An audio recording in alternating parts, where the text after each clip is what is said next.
دوستو آپ کا خیر مقدم ہے ہمارے چینل درس حنیف پر۔ آج کے قاری حنیف ملتانی صاحب کے بیان کا ٹاپک ہے جمعے کی فضیلت، گناہوں سے توبہ۔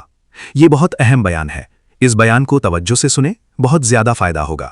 چلیے دوستو مل کر سنتے ہیں۔ صلی اللہ علیہ وسلم نے فرمایا جمعے کا دن قیامت کی نشانی ہے۔ قیامت کا دن جس دن قائم ہوگا جمعہ ہی ہوگا۔ آج جمعہ تفریح کا دن ہے، آج جمعہ جوئے کا دن ہے، آج جمعہ شراب پینے کا دن ہے، آج جمعہ کھیل تماشا بے حیائی بدماشی کا دن لوگوں نے بنا لیا۔ ایک ہمارا ماحول ہے، آپ ذرا توجہ فرمائیں۔ جمعے کے دن فلموں میں رش ہے، جمعے کے دن سینما کے ٹکٹ کا رش ہے، جمعے کے دن VCR بہت زیادہ چلتے ہیں، جمعے کے دن ٹیلی ویژن پہ بڑا رش ہوتا ہے، جمعے کے دن بدماشی ہے، جوا ہے، بے حیائی، زیادہ سے زیادہ بے حیائی جمعے کے دن ہوتی ہے۔ حالانکہ حضور کریم صلی اللہ علیہ وسلم نے فرمایا جمعے کے دن ایک گھڑی ایسی آتی ہے جو مانگو وہی ملتا ہے، جس حال میں کچھ کوئی مشغول ہوگا وہی اس کی زندگی کا مستقل ذریعہ بن جائے گا۔ کون سمجھائے تمہیں؟ کس کے اندر طاقت اور جرت ہے کہ قوم کے دھارا پھیر سکے اور قوم کے رخ کو پھیر سکے؟ کون پھیر سکتا ہے؟ اس لیے قرآن کریم نے بار بار للکارا اور فرمایا افلم یہد لہم کم اہلکنا قبلہم من القرون، کرنے والوں، بدماشی کرنے والوں، بغیرت کمینوں، باداؤ، جب میرا قہر جوش میں آئے گا پھر ایک دو کو نہیں، پھر بستی کی بستی، ملک کے ملک اجاڑ کے رکھ دوں گا۔ افلم یہد لہم کم اہلکنا قبلہم من القرون،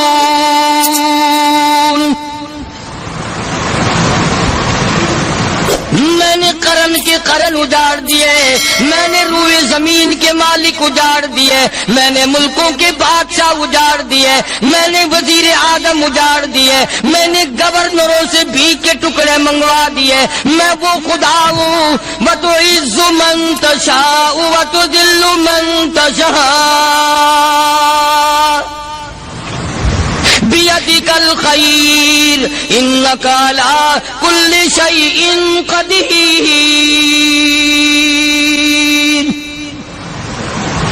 سارا نظام میرے ہاتھ میں ہے۔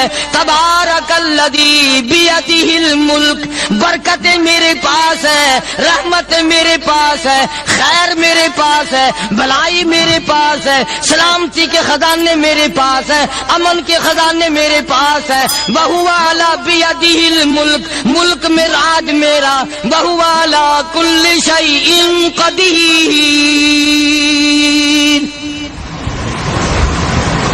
ذرے ذرے پہ قبضہ میرا، پتے پتے پہ قبضہ میرا، پہاڑ کی ایک ایک کنکر پہ قبضہ میرا، سمندر کے قطرے قطرے پہ قبضہ میرا۔ تو ہوتا کون آ کر کرنے والا؟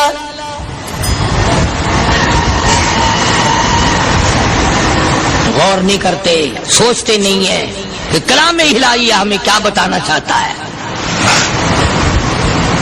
جناب عثمان رضی اللہ تعالیٰ عنہ فرماتے ہیں اور لوگوں میں نے ساری زندگی گزار دی، اسلام کے بعد جس دن سے میں نے کلمہ پڑھا آخری دم تک کوئی جمعہ ایسا نہیں، کوئی جمعہ ایسا نہیں گزرا اللہ کے نام پر میں نے ایک غلام خرید کے آزاد نہ کیا ہو۔ پہلے لوگ بھی جمعے کے دن درود پاک کی کثرت کرتے تھے، خیرات کیا کرتے تھے کہ 8 دن کا کفارہ ہو جائے، اللہ تبارک و تعالی راضی ہو جائے۔ آج کے دن قیامت آئے گی، نہ جانے میرا کیا حال بنے گا، کن لوگوں میں میرا شمار ہوگا۔ مدنی کریم صلی اللہ تعالی علیہ وسلم کا دربار لگا ہوا ہے، مجلس ہے آقا مدنی صلی اللہ علیہ وسلم کی۔ وہ کتنے مقدروں والے جوان تھے جو اپنے محبوب صلی اللہ علیہ وسلم کی مجلس میں بیٹھتے تھے، وہ کتنے خوش بخت اور خوش نصیبے والے لوگ تھے جو اپنے آقا کے سامنے بیٹھتے تھے۔ حضور کریم صلی اللہ علیہ وسلم نے فرمایا مجھے 3 چیزوں سے بڑی محبت ہے، 3 چیزیں بڑی پیاری لگتی ہیں، 3 چیزیں دنیا میں بڑی مرغوب ہیں مجھے۔ فرمایا ایک، نماز میری آنکھوں کی ٹھنڈک ہے۔ سرکار کی پسندیدہ بات سنو، فرمایا نماز میری آنکھوں کی ٹھنڈک ہے۔ جو نماز پڑھتا ہے وہ میری آنکھوں کو ٹھنڈا کرتا ہے، جو نماز نہیں پڑھتا کیا مطلب؟ وہ مجھے رنج دیتا ہے۔ اور جامع ترمذی میں ایک حدیث موجود ہے، ارشاد ہے حضور کریم سب کہہ دو صلی اللہ علیہ وسلم کا، فرمایا کہ ہر پیر کے دن، ہر جمعرات کے دن ہر امتی کا نام اعمال میرے سامنے پیش کیا جاتا ہے۔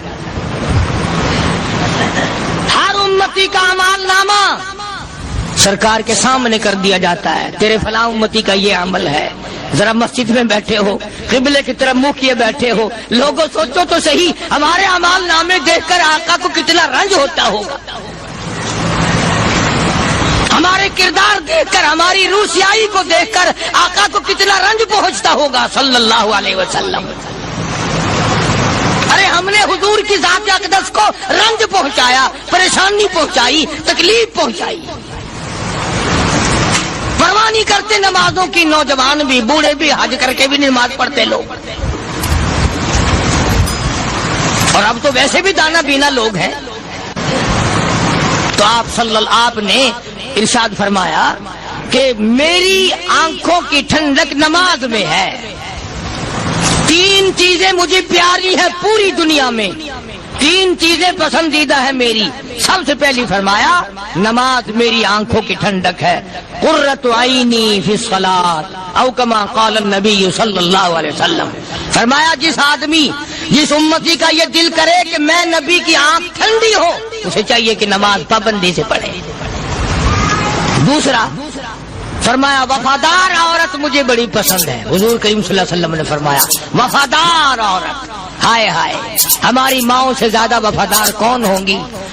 جناب عائشہ صدیقہ رضی اللہ تعالیٰ عنہ فرماتی ہیں کالی کملی والے کے گھر میں 3 مہینے چولہے میں آگ نہیں جلتی تھی۔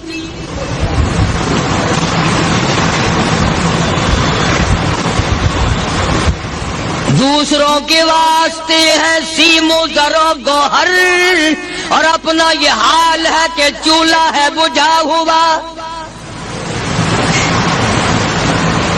جناب عائشہ صدیقہ رضی اللہ تعالیٰ عنہ فرماتی ہیں ہمیں 24 گھنٹے میں 1 پانی کا پیالہ اور 1 کھجور کا دانہ ملا کرتا تھا۔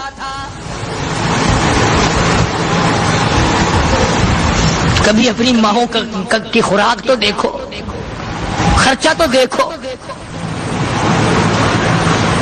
اور اگلی بات سنو تو حیران ہو جاؤ۔ جناب عائشہ صدیقہ رضی اللہ تعالیٰ عنہ فرماتی ہیں اس پیالے اور کھجور کی قدر بھی تب ہوئی جب وہ بھی نہ ملی۔ پیسوں کو برباد کرنے والوں، بے قدری کرنے والوں، ذرا سوچو تو صحیح کہ کیا گھر ہے محمد عربی سب کہہ دو صلی اللہ علیہ وسلم کا۔ اسی گھر سے خیر و برکت ملی صحابہ کرام کو، لیکن دنیا نہ تھی، بلڈنگ نہ تھی، کوٹھی نہ تھی، بنگلہ نہ تھا، چہل پہل نہ تھی۔ اچھا ایک بات اور آج یاد کر کے لے جاؤ، یہ تو مجبوری ہوئی نا، یہ تو ایک مجبوری ہوئی، پریشانی ہوئی، محتاجی ہوئی کہ پانی کا 1 پیالہ اور 1 کھجور کا دانہ ملتا تھا۔ اور اگلی بات سنو تو حیران ہو جاؤ، مجبوری اور چیز ہے، اختیار سے کرنا اور چیز ہے۔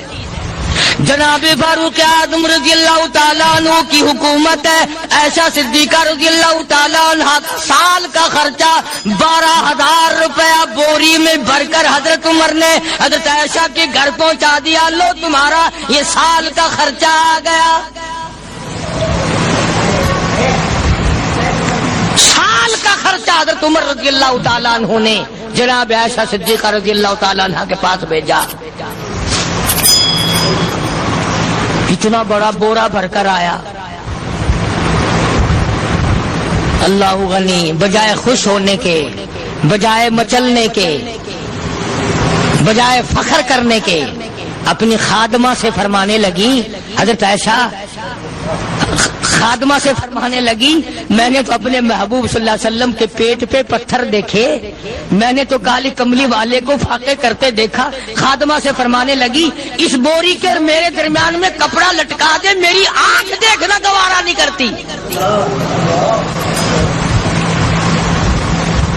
میری آنکھ دیکھنا بھی گوارا نہیں کرتی۔ اس نے کپڑا لٹکا دیا۔ اس کے بعد خادمہ سے فرمانے لگی، مدینے میں اعلان کراؤ، جس کو خیرات چاہیے وہ عائشہ کے دروازے سے آ کے لے جائے رضی اللہ تعالیٰ عنہ۔ سارے مدینے میں اعلان ہوگا، خیرات لینے والے آ جاؤ۔ شیئر ضرور کریں۔ ایک اور بات تھی اس وقت میں، ضرورت مند جاتا تھا، یہ نہیں کہ ٹیبک میں ہزاروں روپیہ پڑا ہوا پھر بھی مانگ کے کھانا ہے، جیب میں ہزاروں روپیہ پھر بھی مانگنا ہے، پلے سے نہیں کھانا۔ کہ جتنے بھیک مانگے ہیں نا، بھیک مانگنے والے، 1 کروڑ روپیہ دے دو انشاءاللہ شام کو پھر بھی مانگے گا، اس کے مقدر میں بھیک مانگنا ہے۔ فرمانے لگی کچھ نہیں ہے، وہ خادمہ کہنے لگی کچھ نہیں ہے۔ اب وہ خادمہ کہنے لگی کہ اگر 1 ٹکے کا گوشت منگوا لیتی تو تم بھی اپنا روزہ کھول لیتی، گوشت سے میں بھی کھا لیتی۔ کیا جواب دیا اما عائشہ صدیقہ رضی اللہ تعالیٰ عنہ نے؟ فرمانے لگی، اب تانا دینے سے کیا فائدہ، تو نے اس وقت یاد کیوں نہیں دلایا؟ اس لیے میں نے یہ واقعہ سنا دیا کہ پہلی بات سن کر کے تو آپ لوگوں کے دل میں بھی یہ بات آئی ہے نا کہ جی مجبوری ہے، چوری تو وہ کرنے سے رہی بیچاری، پریشانی جو ہوئی، غربت جو ہوئی، تنگی جو ہوئی، چلو پانی کا پیالے پہ گزر کیا۔ اور نہیں، یہ حضرات اختیاری بھی فاقہ کرتے تھے۔ اب 12,000 آیا اور افطار کرنے کے لیے چھچوا رہے، کھجور بھی نہیں۔ اور ہم تو خدا جانے کب کب تک کا انتظام سوچتے ہیں، پوتے پوتیوں تک کا انتظام جب تک نہ کر لیں اور اولاد در اولاد تک کا انتظام نہ کر دیں، اس وقت تک ہماری تسلی تو ہوتی نہیں۔ اسی کو مجذوب نے بڑے عجیب طریقے سے سمجھایا، کہتا ہے کہ آنے والی کس سے ٹالی جائے گی، آنے والی کس سے ٹالی جائے گی، اور جان ٹھہری جانے والی جائے گی، روح رگ رگ سے نکالی جائے گی، تجھ پہ ایک دن خاک ڈالی جائے گی۔ تیرے رشتہ دار عزیز اقربا دھڑا دھڑ مٹی پھینک کے ایسے آئیں گے گویا تجھے پہچانتے بھی نہیں۔ بڑی بڑی عجیب باتیں کہی مجذوب علیہ رحمت نے، اللہ کی رحمت نازل ہو اس کی قبر مبارک پہ آمین کہو۔ کہتا سب کی سب ہیں راہ روے کوئے فنا، سب چل رہے ہیں فنا کی طرف۔ اب یہ جو ہم لوگ بیٹھے ہیں نا، خوش ہو رہے ہیں، میری 50 سال عمر ہو گئی، میری 60 سال عمر ہو گئی، میری 40 سال عمر ہو گئی، میری 30 سال کم عمر ہو گئی، اور اصل بات ہمارے اور اپنے آپ کو آخرت کے لیے جس قدر ممکن ہو سکے تیاری کریں۔ آج کل بڑی رات ہے، سویرے اٹھو، کم سے کم صبح و شام ہر آدمی 1 تسبیح درود شریف کی، 1 تسبیح استغفار کی، اور 1 تسبیح تیسرے کلمے کی، یہ تو کم سے کم ہو ہی جائے۔ بکواس کرتے سو جاتے ہیں، بکواس کرتے اٹھ جاتے ہیں، بھلا ہے کوئی زندگی کا معاملہ؟ اللہ سے معافی مانگتا سو جا اور معافی مانگتا اٹھ جا، خدا کی قسم اللہ کا دریائے کرم جوش میں آئے۔ تو یہ ساری چیزیں میں نے لیے عرض کی، تو وقت پورا کرنے والا حساب نہیں کہ نہ جانے کس کو توبہ کی توفیق ہو جائے۔ کم سے کم ان 3 تسبیحوں کو ہر مرد عورت لازمی پکڑ لے۔ 1 تسبیح درود شریف کی، 1 تسبیح سبحان اللہ والحمدللہ ولا الہ الا اللہ واللہ اکبر ولا حول ولا قوۃ الا باللہ العلی العظیم، اور 1 تسبیح استغفر اللہ الذی لا الہ الا هو الحی القیوم واتوب الیہ، یا استغفر اللہ ربی من کل ذنب واتوب الیہ، اور 1 تسبیح درود شریف کی اللہم صلی علی سیدنا مولانا محمد وعلی آل سیدنا مولانا محمد مبارک وسلم وصلی علیہ۔ جب 1 مرتبہ درود بندہ پڑھے گا 10 بار اللہ کی رحمت آئے گی، 10 گناہ معاف ہوں گے، 10 درجے بلند ہوں گے، 10 خطائیں معاف کر دی جائیں گی، تو کتنا بڑا اجر ہے۔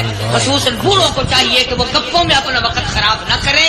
خدا کی قسم قبر میں جانے کے بعد تجھے 1 سانس کی مہلت۔ پر مجھے اس بات کا افسوس ہے کہ آپ لوگ پورا مضمون سننے کی کوشش نہیں کرتے، بلکہ بعض لوگ بالکل اخیر میں سر سے ایک ہے جمعے کی فضیلت حاصل کرنا، ایک ہے جمعہ پڑھنا، ایک ہے سینوں نہاونا، اس میں بڑا فرق ہے۔ ایک ہے سر سے اتارنا اور ایک ہے اس کی فضیلت کا حاصل کرنا۔ حدیث پاک میں آتا ہے کہ جمعے کے دن فرشتے دروازے پہ کھڑے ہو کر کے حاضری لگاتے ہیں۔ ہاں، اللہ صاحب مل کی ٹیکسٹائل مل کی حاضری کا تو پتا ہے، مسجد کی حاضری کا کوئی پتا نہیں۔ اگر دیر ہو جائے تو وہ گیٹ کیپر واپسی کر سکتا ہے، اگر دیر میں آیا تو یہ فرشتہ نہیں کہتا، وہ لانتی ہوا پیچھے سے۔ بہت مدت کی بات ہے، علامہ یوسف بن نور رحمۃ اللہ علیہ زندہ تھے، میں کراچی تھا تو حضرت نے مجھے فرمایا کہ جمعہ ہمارے یہاں پڑھا دو اب کے۔ میری والی وہ جمعہ پڑھاتا تھا ان دنوں میں، تو میں جب گیا تو ہم ایک چھوٹے سے دروازے سے داخل ہونے لگے۔ ایک پٹھان کہنے لگا پرلے دروازے سے چلو، میں بھی ادھر سے جاتا ہوں۔ میں نے کہا کیوں؟ کہنے لگا فرشتہ ادھر رجسٹر لیے کھڑا ہے، تم ادھر سے گھس جاؤ گے تمہارا حاضر ہی نہیں لگے گا۔ وہ کہنے لگا فرشتہ بڑے گیٹ پہ کھڑا ہے، ادھر چلو۔ تو کم سے کم اس پٹھان کا تو یہ عقیدہ ہے کہ فرشتہ کھڑا ہے، اور تمہارا خیال یہ ہے کہ جمعے کے دن نہ فرشتہ ہے نہ خدا ہے، کوئی بھی نہیں ہے۔ اس لیے سیرت النبی صلی اللہ علیہ وسلم کا عنوان شروع ہوگا، مفتی آؤ پورا مضمون سنو تاکہ لطف آئے، دل و دماغ بنے۔ اور عقیدہ میں نے تمہیں بتا دیا، لا الہ الا اللہ، خدا کے سوا الہ کوئی نہیں، مشکل کشا کوئی نہیں، پیدا کرنے والا کوئی نہیں، فصل میں دکان میں کارخانے میں اس کے سوا برکت دینے والا کوئی نہیں۔ اور یہ بات بتائی کس نے؟ محمد الرسول اللہ صلی اللہ علیہ وسلم، ہمارے نبی حضرت محمد الرسول اللہ صلی اللہ علیہ وسلم نے ہمیں یہ بات بتائی، خدا کے بعد خدا کوئی نہیں، مصطفیٰ کے بعد نبی کوئی نہیں، حضور صلی اللہ علیہ وسلم کے بعد کوئی کسی قسم کا جو نبوت کا دعویٰ کرے وہ کافر ہے، دجال ہے، بے ایمان ہے، وہ خنزیر سے بدتر ہے جو میرے آقا کے ختم نبوت کے تاج کو ہاتھ لگائے گا۔ فرمایا لہم قلوب لا یفقہون بہا، اللہ پاک جل شانہ فرماتے ہیں جس کا دل قرآن کریم سمجھنے کا عادی نہیں، لہم قلوب لا یفقہون بہا، جس کا دل قرآن سمجھنے کے لیے تیار نہیں، وَلَهُمْ أَعْيُنٌ لَا يُبْصِرُونَ بِهَا، جس کا کان اللہ کا قرآن سننے کے لیے تیار نہیں، أَمْ لَهُمْ آذَانٌ لَا يَسْمَعُونَ بِهَا، أَمْ لَهُمْ آذَانٌ يَسْمَعُونَ بِهَا، جس کا کان خدا کا قرآن سننے کو تیار نہیں۔ خدائی فیصلہ سنو، اللہ کے قرآن کا فیصلہ سنو، اللہ کے کلام کا فیصلہ سنو۔ جس کا کان میرا کلام سننے کے لیے تیار نہیں، جس کو میرا قرآن سن کے مزہ نہیں آتا، جس کو میرا کلام سن کے حلاوت نہیں آتی، جس کو میرا کلام سن کے لذت نہیں آتی، جس کی روح تازی نہیں ہوتی، جس کو لطف نہیں آتا، جس کو کیف نہیں آتا، جس کو سرور نہیں آتا، جو میرا قرآن سننے کو تیار نہیں، جو میرا قرآن آنکھوں سے دیکھنے کو تیار نہیں، جو میرا قرآن سننے سمجھنے کے لیے تیار نہیں، آؤ پھر خدائی فیصلہ سنو۔ فرمایا اولئک کالانعام،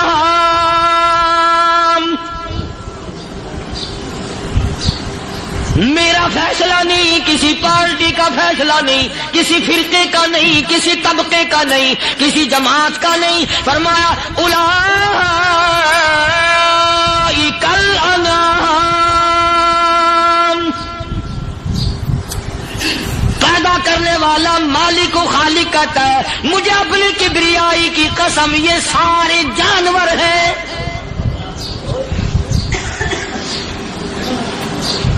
یہ سارے کے سارے جانور ہیں، یہ درندے ہیں جو ایک دوسرے کو چیر پاڑ کر کھاتے ہیں، یہ درندے ہیں جو ایک دوسرے کا خون پیتے ہیں۔ فرمایا بل ہم اضل، جانوروں سے بھی بدتر۔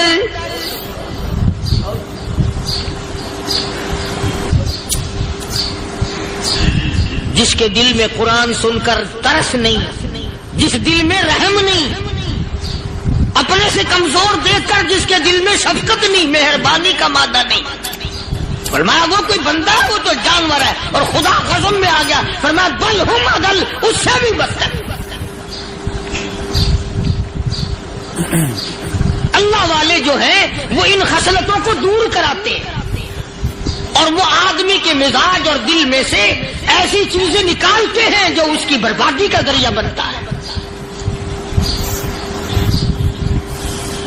دل کی بیماریوں کا کسی کو فکر نہیں.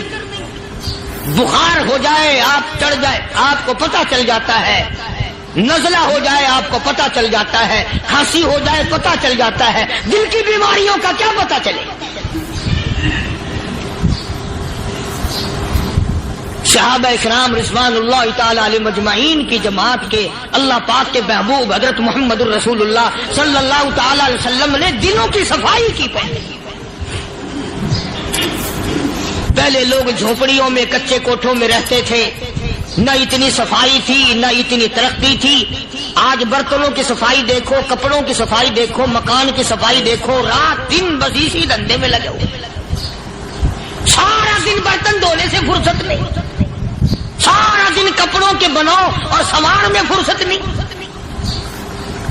تو اللہ والے ایسے موقع پر بڑی عجیب بات کہتے ہیں. وہی مجذوب ہے، مجذوب علی رحمت کہتے ہیں بظاہر تو ہر شے میں بے حد صفائی، بظاہر تو ہر شے میں بے حد صفائی، مگر دل میں ہے گندگی انتہائی.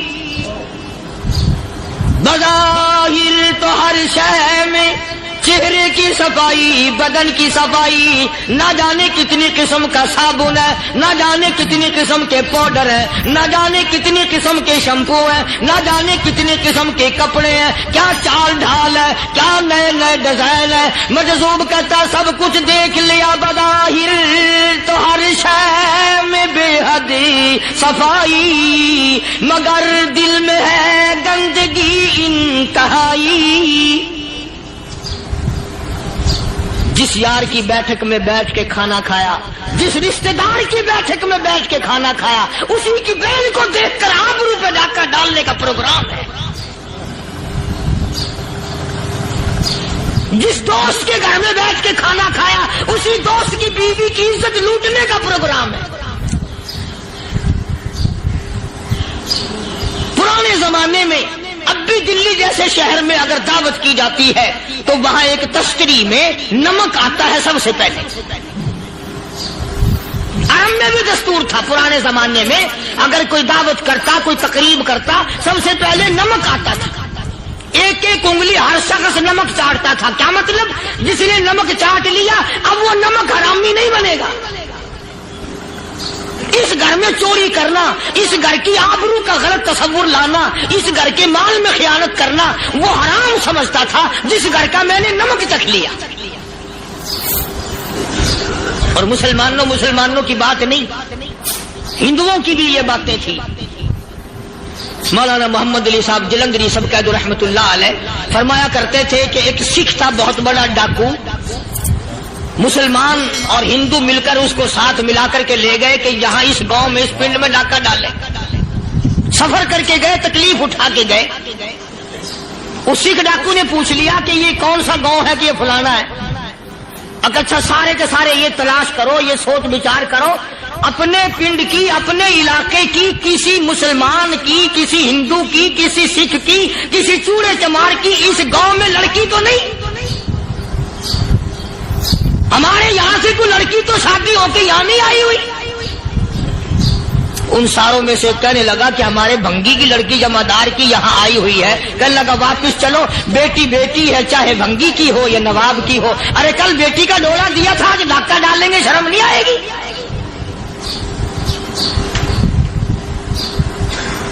آج وہ تصور کہاں چلے گئے؟ اور ہم سب روتے پھرتے ہیں سکون نہیں، سکون نہیں، اطمینان نہیں. ارے اطمینان آئے گا کیسے؟ ہمارے دل بے ایمان ہے، نیتیں خراب ہے، آئے گا کہاں سے؟ صحابہ کرام رضوان اللہ تعالی علیہم اجمعین کی جماعت نے اس قدر اس بات پہ محنت کی اور کوشش کی کہ غلط لقمہ بھی پیٹ کے اندر نہ چلا جائے. چنانچہ میں اعلان کہتا ہوں 1,29,000 صحابہ کرام کالی کملی والے کے دیوانے اور پروانے، حضور کے یار جانثار، حضور کے ساتھ فاقہ کھانے والے، فاقوں مرنے والے، پتھر کھانے والے اپنے بچوں کے ٹکڑے ہوتے ہوئے دیکھ کر لا الہ الا اللہ محمد الرسول اللہ کی صدا بلند کرنے والے صحابہ کرام کا یہ حال تھا۔ پیدل سفر کر کے جاتے تھے یہودی عیسائی، شام نکل گئے، فلسطین نکل گئے، ہندوستان آ گئے، 2 سال لگ جاتے تھے، اپنی جوان بیٹیوں کو مسلمانوں کے گھروں میں چھوڑ کے آ جاتے تھے۔ کبھی نگاہ نبوت نے جن کو رنگ دیا تھا، کبھی کسی صحابی پہ ذرہ برابر الزام نہیں لگا۔ ان یہودیوں کا، ان عیسائیوں کا یہ عقیدہ تھا کہ محمد صلی اللہ علیہ وسلم کے جو غلام ہیں ان کی نگاہ بھی پاک ہے، ان کے دل بھی پاک ہیں، ان کے ارادے بھی پاک ہیں، ان کے ہاتھ بھی پاک ہیں۔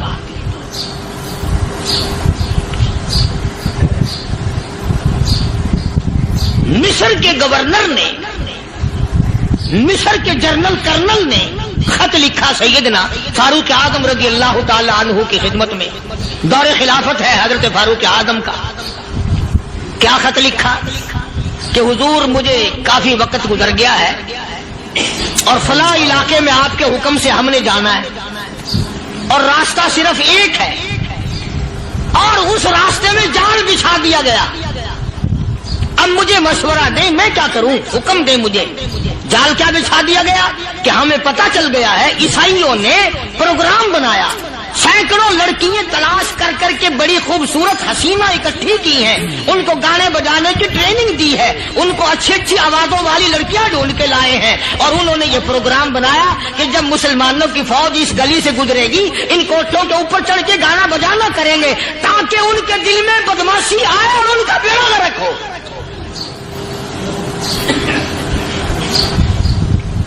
کبھی کافر کا یہ عقیدہ تھا کہ مسلمان کا دل بگڑا تو یہ گیا، اس کی نیت میں خرابی آئی اور یہ تباہ ہوا۔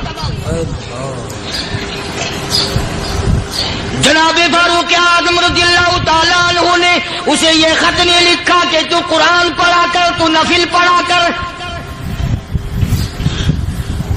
امیر المومنین خلیفۃ المسلمین سیدنا فاروق اعظم رضی اللہ تعالیٰ عنہ نے اپنے جنرل کرنل کو خط لکھا کہ اس میں لمبی چوڑی فکر کی کوئی بات نہیں، اس میں کوئی پریشانی والی بات نہیں، کوئی سوچ و بچار والی بات نہیں، سارے تیری فوج میں، تیری کمان میں مسلمان ہیں، سب کو اکٹھا کر لے، ساروں کو اکٹھا کر کے قرآن کریم کے سورت نور کی 2 آیتیں سنا دے۔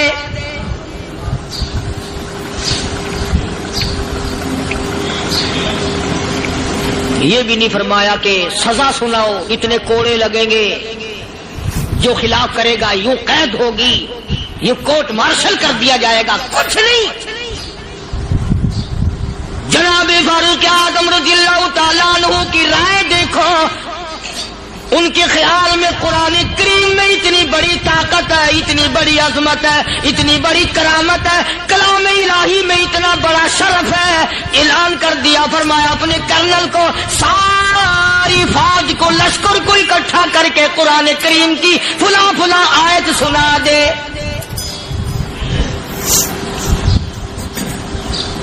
اور اس کے بعد بے دھڑک فوج کو، لشکر کو اسی راستے سے گزار کے لے جا، بے دھڑک لے جا۔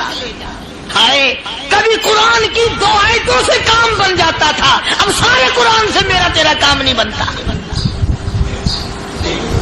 قصور قرآن کا نہیں ہے، یہ میرا تیرا ہے۔ یہ تو اتنی وفادار کلام ہے، اتنی پاک کلام ہے، خدا کی قسم ہزاروں رجسٹروں کے گتے، ہزاروں چائے کے ڈبے، ہزاروں مٹھائی کے ڈبے، لاکھوں کروڑوں دوائیوں کے ڈبے گندے نالوں پہ، کوڑیوں پہ، روڑیوں پہ پڑے ہیں، اور جس گتے نے قرآن کے ساتھ یاری لگا لی، خدا کی قسم کوئی آدمی بغیر وضو اس گتے کو بھی ہاتھ نہیں لگا سکتا۔ ہزاروں نہیں لاکھوں کپڑے مارکیٹ میں پڑے، پر جس کپڑے نے قرآن سے یاری لگا لی، جو کپڑا جزدان بن کر قرآن پہ چڑھ گیا، لوگ اس کو بھی چومتے ہیں، اور چومنا چاہیے۔ یارو کپڑے نے قرآن سے یاری لگائی تو کپڑا عظمت والا بن گیا، گتے نے یاری لگا لی تو گتا بن گیا۔ ہزاروں قسم کے کاغذات روزانہ ذلیل ہوتے پھرتے ہیں. جس کاغذ پہ قرآن لکھا گیا وہ عظمت پا گیا, جس سیاہی سے قرآن لکھا گیا وہ سیاہی عظمت والی بن گئی. ارے اگر مسلمان قرآن کو اپنے اندر پیدا کر لے, اس کی عظمت کو بسا لے, اس کو اپنا لاہ عمل بنا لے, اس کو اپنے سر پہ رکھ لے, تو کیا یہ بندہ قرآن کے ساتھ وفاداری کرے تو قرآن کیا خیال ہے قرآن بے وفائی کر دے گا؟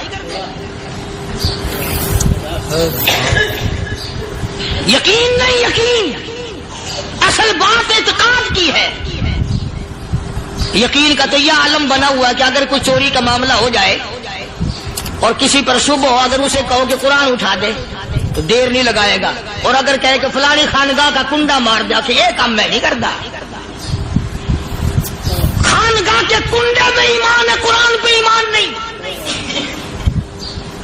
اس پر یقین ہے کہ پیر اندھا کر دے گا, اور یہاں یقین نہیں کہ جس خدا نے پیدا کیا اگر میں نے جھوٹا قرآن اٹھایا تو وہ برباد کر دے گا.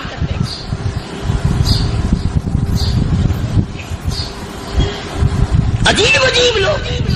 چنانچہ مصر کے کرنل نے, مصر کے جنرل نے ساری فوج کو اکٹھا کر لیا. اس نے بھی یہ بات تو نہیں کہی کہ فاروق اعظم کو دوبارہ خط لکھتا کہ حضرت یہ تو 2 آیتیں آپ نے لکھی, یہ تو سارا قرآن روز پڑھتے ہیں, پر بنے گا کیا؟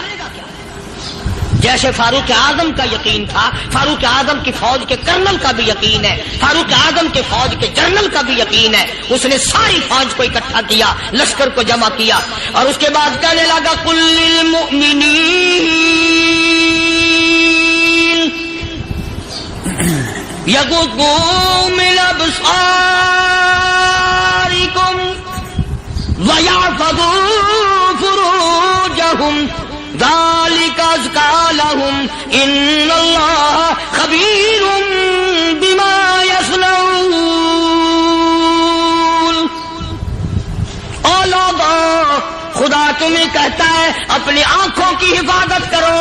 اگر تمہاری نظریں غلط جگہ پڑی, اپنی عزت کی حفاظت کرو, اپنی آبرو کی حفاظت کرو. اگر غلط نظریں پڑی, غلط استعمال ہوئی, ان اللہ خبیر بما یصنعون.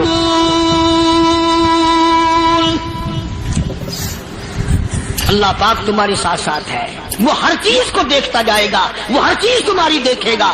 چنانچہ تاریخ شاہد ہے, ابن حشام نے لکھا ہے, ابن خلدون نے لکھا ہے, اور کئی مورخین نے لکھا ہے کہ جب مسلمان جنرل نے, مسلمان کرنل نے اپنی فوج کو قرآن کی 2 آیتیں سنائی اور اس کے بعد حکم دیا چلو, تمام کا تمام لشکر چل رہا ہے. ادھر ڈھول بجا, دھماکے بجے, گانا شروع ہوا, گانا بجانا شروع ہوا, ساری فوج نکل گئی, سارا لشکر چلا گیا. لڑکیوں نے دیکھا کہ یہ تو ختم ہو گئے, نیچے آواز دے کے کہنے لگی اور جانے والوں یہ ساری فوج کئی اندھوں کی فوج تو نہیں.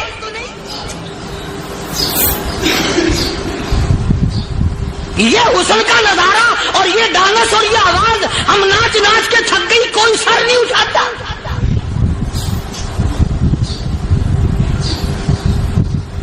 اور آج دیکھ لیں آپ, ہر گھر کے اوپر وہ لگا ہوا ہے ایریل, لعنت کا ایریل لگا ہوا ہے, لعنت کا ایریل. حاجیو تم کیا کہتے ہو کہ ہمارے گھر کا اس میں کیا بگڑے گا؟ خدا کی قسم وہ بگڑتا ہے, وہ دیمک لگتی ہے, وہ تباہی پھرتی ہے, تمہیں پتہ بھی نہیں چلتا. تم نے کیا سوچ رکھا ہے؟ مسلمان کرنل کے حکم پہ ساری فوج نکل گئی. ناچنے والی گانے والی لڑکیاں عیسائیوں کی حیران ہیں. کیا ہوا؟ لاکھوں کی تعداد میں فوج گزر گئی, کوئی نگاہ اٹھا کے نہیں دیکھتا. ایک مسلمان سپاہی گزرتا گزرتا نیچی نظریں کیے کہنے لگا سر کیسے اٹھائے, نگاہ کیسے کوئی اٹھائے گا؟ یہ سارے کے سارے اللہ کا قرآن سن کر آئے ہیں.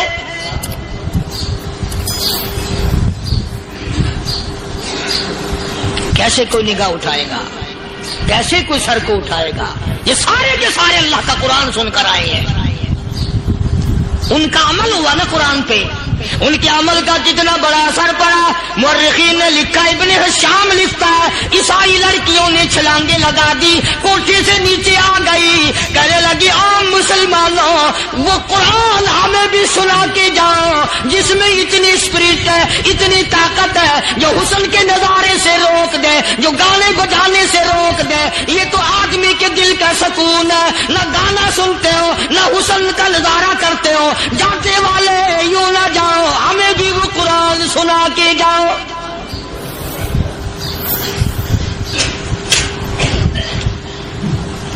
اس قرآن میں کتنی بڑی طاقت ہے، وہ کتنی عظمت ہوگی، اس میں اس کلام میں کتنی برکت ہوگی، جس کلام میں یہ تاثیر ہے کہ وہ ایسی ایسی چیزوں سے روک دیتا ہے۔ چنانچہ ایک مسلمان سپاہی چلتا بھی جاتا ہے اور کہنے لگا وَقُلْ لِلْمُؤْمِنِينَ وَقُلْ لِلْمُؤْمِنِينَ، قرآن کی آیت پڑھ کے سنائی، سینکڑوں نہیں بے شمار لڑکیاں ایک مسلمان کی زبان سے اللہ کا قرآن سن کے کہنے لگی، اور جانے والوں چھوڑ کے نہ جاؤ، ہمیں بھی کلمہ پڑھاؤ۔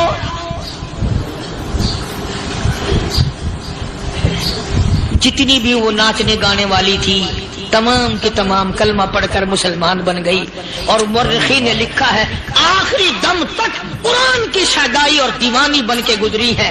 پھر وہ لڑکیاں جو رات دن حسن و جمال کا پیکر بنی رہتی تھی، علماء نے لکھا ہے جب موت آئی ایک ایک کے بدن میں کپڑے لباس میں موت آئی تو 50-50 ٹاکی لگی ہوئی تھی۔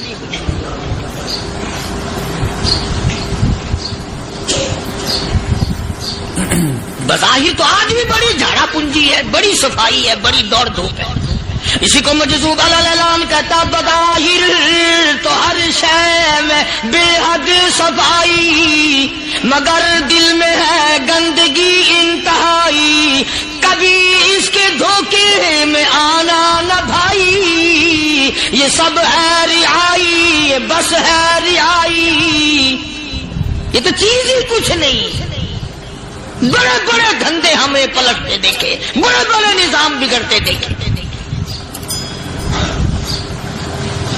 محمد عربی صلی اللہ تعالی علیہ وسلم کے دربار میں بڑے بڑے لوگ آتے تھے۔ اللہ غنی، نگاہ نبوت نے جس کو رنگ دیا، سبحان اللہ، پھر قیمت جو بن گیا وہ اسلام کی دولت سے پیچھے نہ ہٹا۔ کوئی پیچھا پھر کے دیکھا ہی نہیں کہ ہم کیا کر رہے ہیں۔ ایک لذت تھی، ایک کیف تھا، ایک سرور تھا صحابہ کرام۔ کہاں سے وہ چیز ہم لائیں، کیسے ہم میں وہ چیز پیدا ہوگی؟ جنگ بدر ہوا، بڑی بہترین بات ہے، توجہ لکھ کے لے جاؤ، انشاءاللہ قبروں میں دعائیں دو گے۔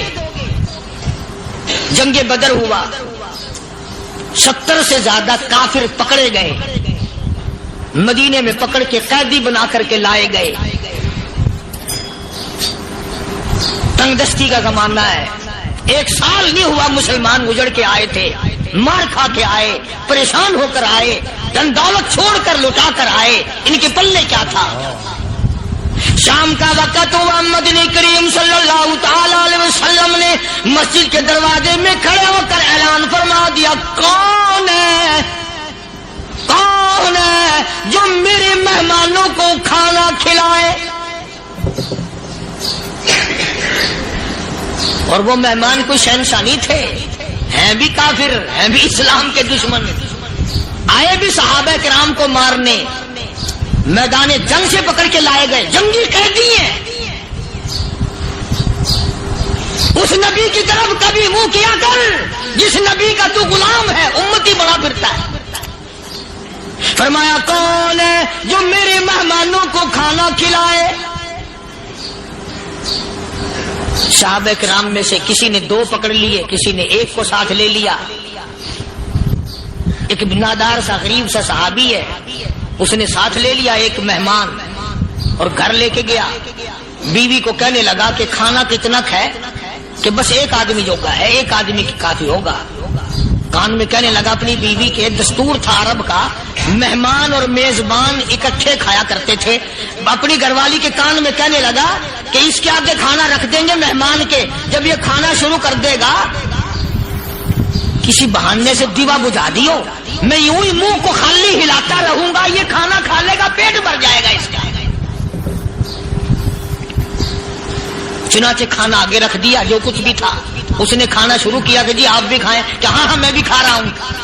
بس یوں ہی کھانے میں بھی ہاتھ لگائے, منہ کو بھی ہاتھ لگائے اور منہ کو چلائے بھی برابر. بیوی نے چراغ بجھا دیا. یہ عمل تو صحابی کر رہا ہے اپنے گھر میں. ادھر قرآن کریم نازل ہو گیا محمد کریم صلی اللہ علیہ وسلم کی ذات پہ, فرمایا وَيُؤْثِرُونَ عَلَىٰ أَنفُسِهِمْ وَلَوْ كَانَ بِهِمْ خَصَاصَةٌ وَمَن يُوقَ شُحَّ نَفْسِهِ فَأُولَٰئِكَ هُمُ الْمُفْلِحُونَ. اور میرے محبوب مبارک ہو, تیری امت میں ایسے لوگ بھی ہیں جو اپنا منہ خالی ہلا رہا ہے, بیوی بھوکی بیٹھی ہے, چراغ بجھائے بیٹھی ہے اور اپنے ہاتھ کو خالی چلا رہا ہے, اور میرے بندے کا پیٹ بھر رہا ہے. اور میرے محبوب مجھے اپنی عظمت کی قسم, میں تیری ان دیوانوں پہ جنت واجب کر چکا.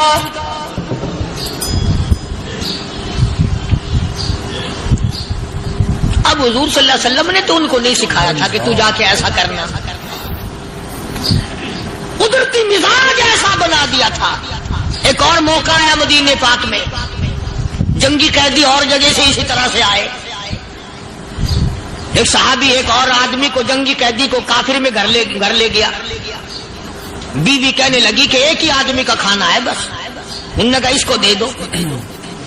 وہ کافر جنگی قیدی کہنے لگا جی آپ بھی کھائیں. کہنے لگا بھی بات ہے صاف, ایک آدمی کا کھانا ہے, تو کھانا کھا, میں درخت کے پتے چبا لیتا ہوں. وہ کہنے لگا میں کھاؤں گا پتے. انہوں نے کہا تو رئیس آدمی ہے مکے کا, میں پرانا غریب ہوں, مجھے پتے چبانے کی عادت ہے, تیرے پیٹ میں درد نہ ہو جائے, میں عادی ہوں پتے چبانے کا. اس نے پتے چبا لیے. کافر مسافر اور مہمان جو تھا جنگی قیدی, اس کو کھانا کھلا دیا. دوسرے دن پھر ایسی نوبت آئی. اس نے کہا آپ بھی میرے ساتھ کھانا کھائیں گے؟ کہ نہیں بھائی تو کھا, میں بچے چبانے کا عادی ہوں. 2 دن تو اس کافر نے کھانا کھا لیا, اور جب تیسرے دن اس کے آگے کھانا آیا, انہوں نے کہا بھائی تو ہی کھا, بس اتنا ہی کھانا ہے, میں تو میاں بیوی ہم تو پتے چبا لیں گے. اور کہنے لگا مدینے والوں, تم خود پتے چباتے ہو, دشمنوں کو کھانا کھلاتے ہو, آج میری بھی ایک شرط ہے, پہلے کلمہ پڑھا پھر کھانا کھلا.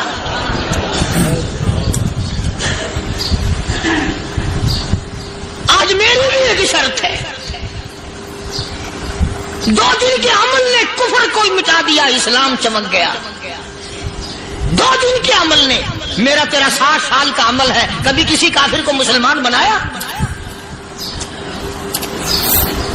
الٹے ہی کام, ہر غلط, ہر معاملہ الٹا ہی ہے. ہر آدمی بیزار ہوتا ہے, یار دین تو کچھ نہیں, یار اسلام کچھ نہیں, یارو ایمان کچھ نہیں.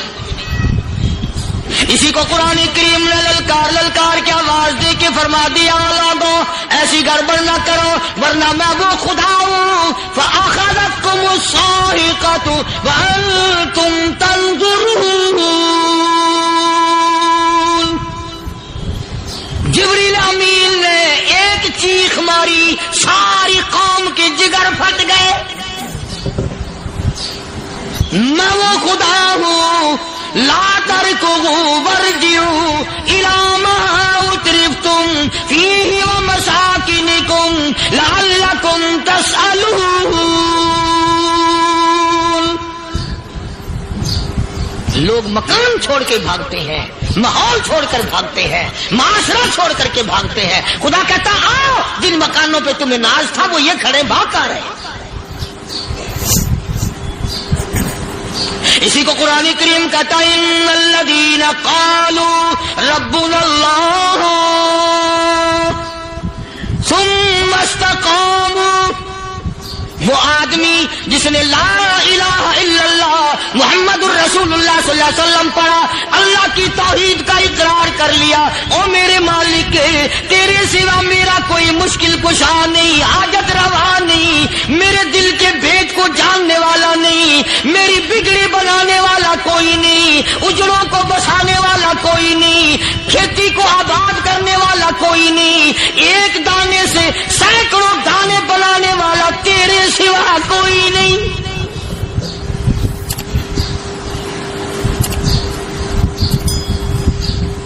کھیتوں میں جاؤ، کبھی یہ تو سوچو کہ دنیا میں حکومتوں نے کتنے مل لگا رکھے ہیں، چینی کے، شکر کے کتنے مل ہیں، کتنے ڈیپو ہیں، پھر بھی قلت ہو جاتی ہے۔ اور یہ اللہ میاں نے کتنا میٹھا کیلے میں، سنترے میں، مالٹے میں، انگور میں، سیب میں، کبھی یہ بھی سنا کہ اللہ میاں کا شوگر مل فلاں علاقے میں لگا ہوا ہے؟ کبھی یہ تو دیکھو کہ یہ قدرت کاملہ کے سوا اور کون پیدا کر رہا ہے؟ فرمایا جس نے اللہ کی توحید کا اقرار کر لیا، محمد عربی صلی اللہ علیہ وسلم کی ختم نبوت کا اقرار کر لیا، خدا کے بعد خدا کوئی نہیں، مصطفیٰ کے بعد نبی کوئی نہیں۔ پھر قرآن نے شرط لگائی ثم استقاموا، پھر اس پر جمع رہے، ڈٹا رہے، یوں نہیں کہ کبھی ادھر لڑک گیا کبھی ادھر لڑک گیا۔ لوگ تو بدل جاتے ہیں، لوگوں کا کیا ہے؟ پچھلے سال کی بات ہے، یہیں مغرب کی نماز کے بعد گرمی کے موسم میں میں یہاں بیٹھا ہوا تھا باہر، آگے شہر کے وہ آدمی، وہ کہنے لگے جی ایک کام آئے، میں نے کہا کیا؟ کہ 25,000 روپے چوری ہو گیا ہمارا، بتاؤ ہمیں۔ میں نے کہا بھی مجھے کیا پتا؟ انہوں نے کہا نہیں سارا شہر کہتا ہے کہ قاری نہیں بتا دیتا ہے۔ میں نے کہا اچھا یہ یوں نہیں جانے کا؟ میں نے کہا پھر آدھے لوں گا۔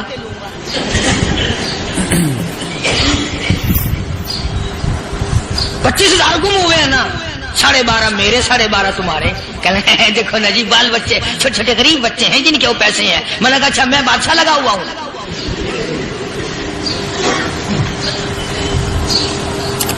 انہوں نے کہا جی سودا مہنگا۔ میں نے کہا پھر کہیں اور چلے جاؤ۔ کتنا میں نے سمجھایا نہیں ماننا کہ اگر ہمیں یوں پتہ چل جائے مولویوں کو، ولیوں کو، تو پھر یہ لاکھوں کروڑوں پولیس والے رکھنے کی ضرورت ہے بھلا؟ اتنی بڑی فوج کا رکھ کر کیا کریں گے ہم؟ اربوں روپیہ فوج کا خرچہ ہے، ایک ولی کو اس بارڈر پہ بٹھا دیں گے، ایک ولی کو اس بارڈر پہ بٹھا دیں گے، پھر ہم بڑھانا دیں گے اولیاء کرام رجمت۔ ذہنیت ماری گئی، سمجھ نہیں پاتے، دین کے قریب نہیں آتے لوگ، سمجھتے نہیں۔ فرمایا ثم استقاموا تتنزل علیہم الملائکۃ الا تخافوا ولا تحزنوا وابشروا بالجنہ التی کنتم توعدون۔